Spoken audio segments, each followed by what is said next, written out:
Halo sahabat anggrek semua, assalamualaikum warahmatullahi wabarakatuh. Kesalahan yang paling sering terjadi pada penghobi anggrek atau pada semua teman-teman yang baru memulai di anggrek adalah ingin cepat-cepat membungakan anggreknya. Padahal itu kurang bagus lur sebenarnya. Kalau merawat anggrek itu utamakan kesuburannya dulu. Setelah tanaman yang subur baru kita rangsang pembungaan. Dan kesalahan itu biasanya di pemula ya. Saya juga di awal-awal merawat anggrek begitu, ingin cepat-cepat membungakan. Dan tidak semua bisa kita rangsang pembungaan. Kalau misalkan belum dewasa ya jangan dibungakan, kasihan. Seperti yang ini dendrobium. Ini kan belum tutup daun, jangan dipaksa berbunga. Kalaupun berbunga nanti kurang maksimal. Dan kalaupun bisa berbunga pada tanaman yang tidak layak dibungakan, itu akan berakibat fatal setelah berbunga. Pasca berbunga nanti akan stres parah gitu. Jadi disehatkan dulu aja tanamannya. Setelah cukup umur, sehat dan dewasa tentunya bisa kita rangsang pembungaan. Kesalahan yang kedua yaitu di penempatan. Untuk anggrek, tidak semua anggrek bisa hidup di tanah. Kalau yang seperti ini kan anggrek tanah, ini hidupnya di tanah, media tanamnya ya. Jadi tempatkan anggrek pada tempatnya. Kalau yang seperti ini anggrek tanah hidup di tanah. Kalau anggrek epipit seperti ini kan dendrobium cruminatum atau anggrek merpati. Seperti ini ditempel atau digantung seperti ini. Dia habitat aslinya menempel di pohon, dan kalau misalkan sesuai dengan habitatnya atau agroklimatnya dia akan gampang sekali berbunga. Ini bunganya seperti ini, knopnya banyak banget. Cuman ini sehari ya, wangi banget, paling wangi kalau menurut saya untuk anggrek ini. Cuman dia hanya 1 hari mekarnya. Kelebihannya ya gini, bunganya rimbun. Satu batang begini bisa bunga berkali-kali. Ini udah beberapa kali berbunga dalam satu batang seperti ini. Jadi cukup puas lah kalau anggrek ini. Untuk pemula pas ini buat menanam anggrek ini. Wangi, cantik, rajin berbunga, gampang juga berbunganya. Jadi begini, lanjut lagi. Yang kedua kesalahannya yaitu di penempatan. Kalau untuk anggrek tipe epipit, tempatkan digantung, atau kalau mau pakai rak, usahakan raknya yang ada bolong-bolongnya agar sirkulasi udara tetap terjaga. Karena dia kan tipe epipit, dia membutuhkan aliran udara yang bagus agar pertumbuhannya maksimal begitu. Kalau misalkan di pot, nah seperti ini di pot, kita tanam di pot yang banyak lubangnya, juga di bawahnya ada rongga udara, tetap ada rongga udara. Kalau nggak ada rongga udara kurang bagus, dan kalau bisa pakai rak ya. Lanjut lagi di penyiraman. Kesalahan yang ketiga adalah di penyiraman untuk anggrek.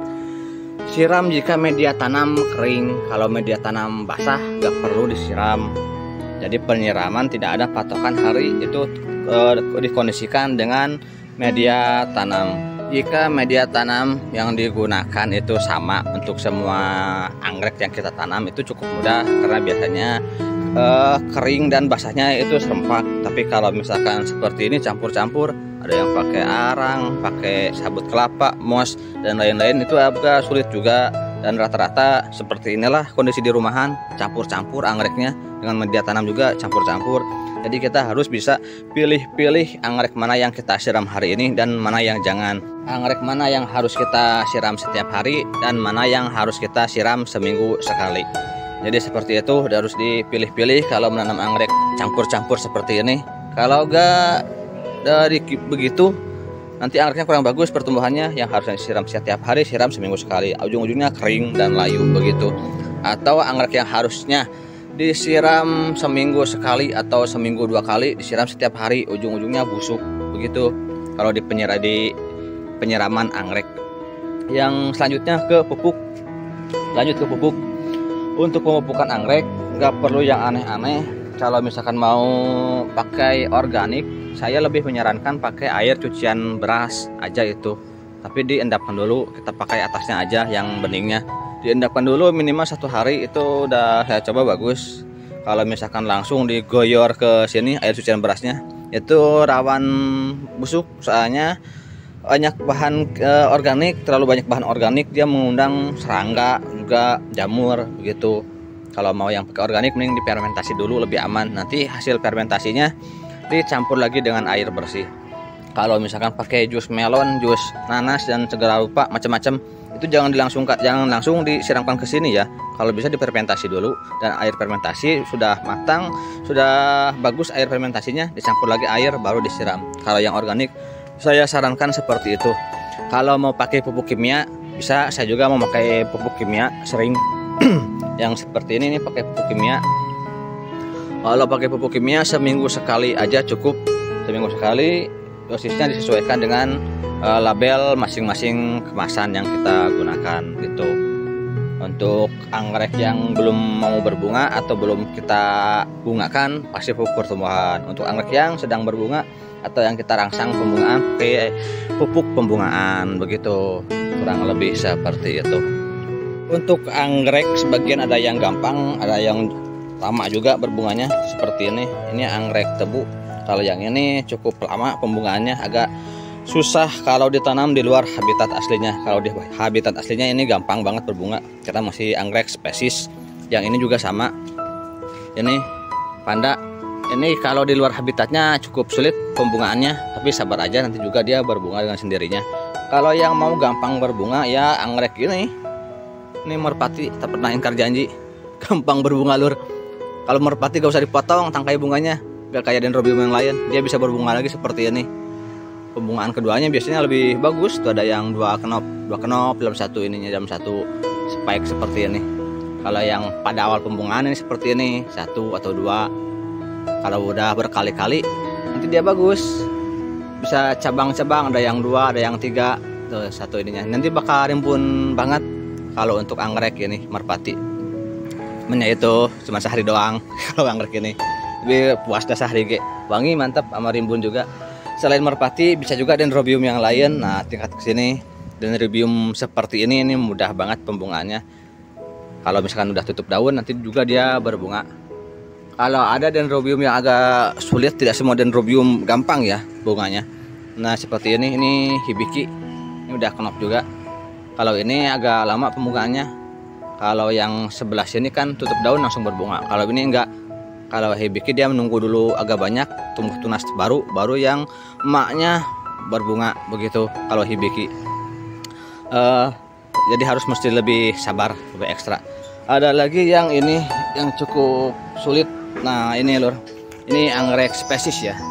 Ini dendrobium juga. Ini cukup sulit berbunga jika di luar habitat aslinya. Kalau di habitat aslinya ini gampang banget berbunga. Ini baru saya rangsang pembungaan. Nah ini udah jendol, mudah-mudahan jadi bunga. Ada 3 dalam satu tangkai ini. Yang ini 1, tuh kelihatannya masih kecil, masih baru jendol. Yang ini 1 lagi sebelah sini. Kalau yang ini ini sepertinya tunas, tapi mudah-mudahan jadi bunga juga. Kalau yang seperti ini kan anggrek spesies, dia harus melewati fase alaminya musim kemarau dan musim penghujan. Jadi ngakalinya kalau yang seperti ini saya keringkan dulu media tanam, jangan dulu disiram selama beberapa hari. Itu aman lur. Kalau anggrek spesies dia tahan banting. Setelah media tanam kering baru kita rendam atau siram dengan cairan pupuk pembungaan tentunya. Nanti dia langsung seperti ini, tuh langsung keluar bakal spike-nya. Begitu kalau anggrek spesies. Yang ini juga sama, ini sekundum, ini lebih ekstrim. Ini saya jemur malahan. Setelah dijemur, daunnya rontok dan dia tumbuh bunga. Ini bekas bunganya ya, beberapa tangkai di sini bekas bunganya. Kalau udah seperti ini kita recovery lagi, normalkan lagi. Kalau perlu diganti media tanam kita ganti. Ini udah mulai tumbuh anakan baru, bisa dia terangsang pertumbuhan lagi. Nanti kalau sudah subur dibungakan kembali. Lanjut ke Phalaenopsis. Kalau untuk Phalaenopsis jika ditanam di dataran rendah ini cukup lama pembungaannya, tidak sulit tapi cukup lama. Kalau di dataran tinggi mudah berbunga, cuman pertumbuhannya yang lambat. Makanya untuk skala perkebunan ini harus punya 2 tempat, dan rata-rata yang perkebunan anggrek mau skala kecil ataupun skala besar punya 2 perkebunan lur. Pertama perkebunan membesarkan plant dulu di dataran rendah, karena jika di dataran tinggi ini akan lambat tumbuhnya. Setelah dewasa dan siap dibungakan, ini dibawa ke dataran tinggi, ke perkebunan, ke greenhouse pembungaan di dataran tinggi. Karena pada fase pembungaan untuk anggrek ini membutuhkan suhu yang cukup signifikan. Jadi dia membutuhkan suhu antara siang dan malam 10 derajat Celcius perbedaannya. Jika misalkan di siang hari suhunya 20 derajat, di malam harinya harus 10 derajat. Atau misalkan malam hari 15 derajat, siang harinya harus 25. Itu batas minimalnya, harus konstan selama 2 minggu. Dan tidak semua tempat seperti itu. Kalau di dataran rendah biasanya lebih stabil. Perbedaan suhu paling 5 derajat Celcius rata-rata seperti itu. Kalau di dataran tinggi dia lebih ekstrim perbedaan suhunya, maksudnya lebih dapat perbedaan suhunya antara 10 derajat Celcius. Dan juga untuk pembungaan, kalau di dataran tinggi ini bisa berbunga bagus karena pembungaannya lambat, mekarnya seperti ini. Ini kan kenop.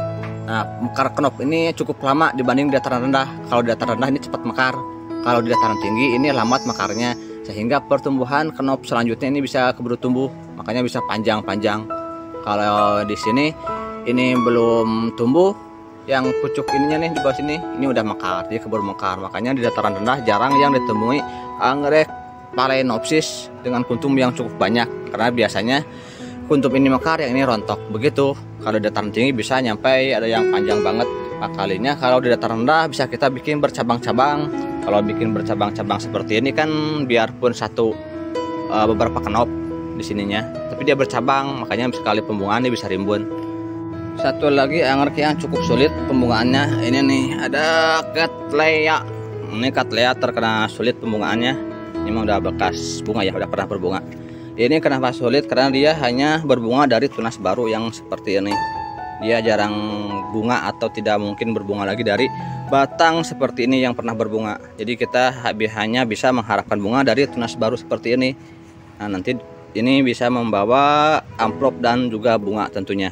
Kalau yang seperti ini kondisi dewasa diberi pembungaan aja, terus nanti juga dia berbunga agar si tunas ini nantinya besar dan membawa amplop, gitu harapannya.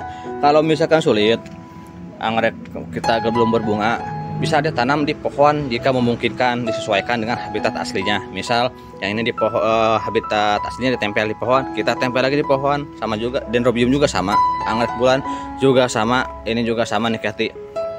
Untuk Cathy, nah pohonnya kita pilih-pilih. Kalau misalkan Cathy dia pengennya agak panas, jadi bisa tempatkan di pohon yang cukup jarang daunnya. Kalau misalkan Phalaenopsis dia butuhnya agak teduh, bisa di pohon yang rindang daunnya, bisa pohon mangga atau rambutan bisa. Kalau untuk anggrek seperti ini biar bagus pembungaannya di pohon yang jarang daunnya, bisa nih Cathy bagus dari pohon kelor asli. Yang di pohon kelor nah seperti ini. Nih Cathy nih. Cathy cocoknya di pohon kelor. Tanda pohon kelor punya Pak Haji. Nantinya gak berhenti berbunga. Habis ini bunga lagi. Cathy ada satu spike nya, ada berapa? 1, 2, 3, 4, 5, buset. Ada 5 kuntum dalam satu spike. Rajin banget. Sekian dulu dari saya, mudah-mudahan bermanfaat. Jangan lupa dukungannya dengan cara like, comment, and subscribe. Jika ada pertanyaan silahkan tulis di kolom komentar. Kalau bisa saya jawab ya. Jika semua bisa, saya juga sama masih belajar. Kalau yang sudah saya tahu saya coba, nanti saya jawab cara-caranya. Sekian aja dulu dah, mudah-mudahan bermanfaat. Wassalamualaikum warahmatullahi wabarakatuh.